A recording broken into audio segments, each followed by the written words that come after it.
Na Gospodarski zbornici Slovenije je 11. marca 2014 ob obisku španskega zunanjega ministra Joseja Manuela García Margalja potekalo poslovno srečanje med slovenskimi in španskimi podjetji.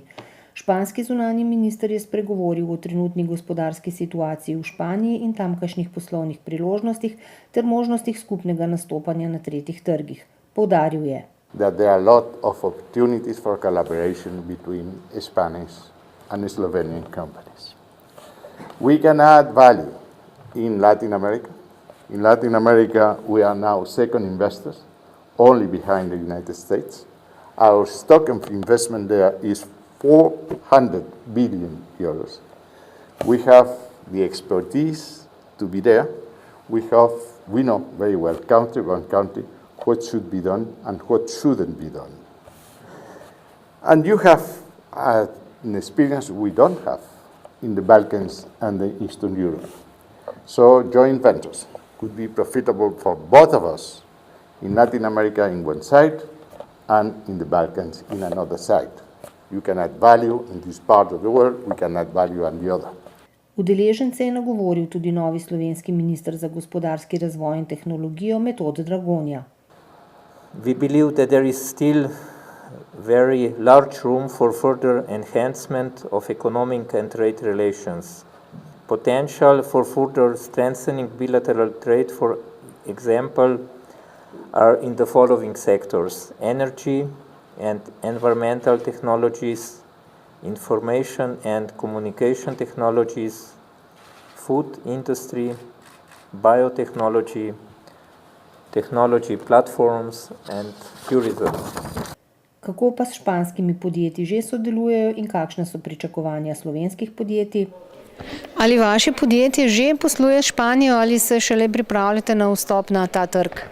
Ja, moram priznati, da je Španija ena redkih držav v Evropi, kjer nismo še prisotni, torej se pripravljamo na vstop, imamo že tudi nekaj kontaktov in takšne srečanja so nedvomno ena odlična priložnost, da spoznamo nova podjetja in tudi neke morebitne nove partnerje za prihodnost.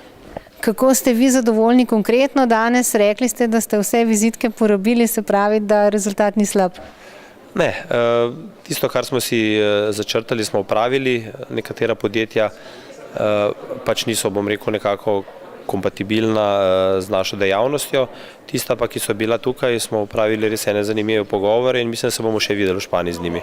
Ali vaše podjetje že posluje Španijo oziroma ali se šele pripravljate na vstop na ta trg? V bistvu se pripravljamo na vstop na ta trg, no. Oziroma tudi, da odpremo vrata španskim podjetjem v našo regijo, no. Oboje.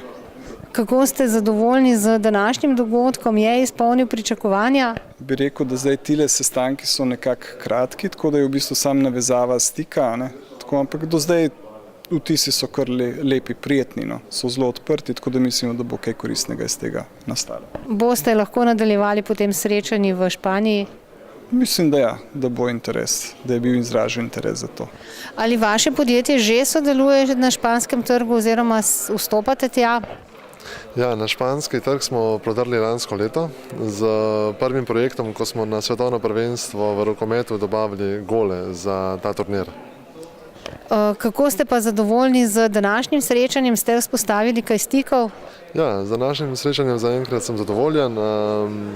Imeli smo en zelo dober kontakt, se pravi z firmo, ki je v podobni branži kot mi in imamo komplementarne produkte, tako da tukaj pričakujemo, da se lahko kakšna stvar razvije. Imamo pa zdaj še 2 sestanka, tako da čakam, da se še kaj pojavi. So bila današnja srečanja uspešna? Bo kaj posla za gradbeno panogo v Španiji? Ja, to je malo hitro, prezgodaj še za reči, vendar pa španska podjetja so zanimiva za nas. Gre za velika podjetja, inženirska podjetja, ki delajo mednarodno, tudi njim se je trg doma podrl, vendar so uspešna zunaj. Gre za to, da so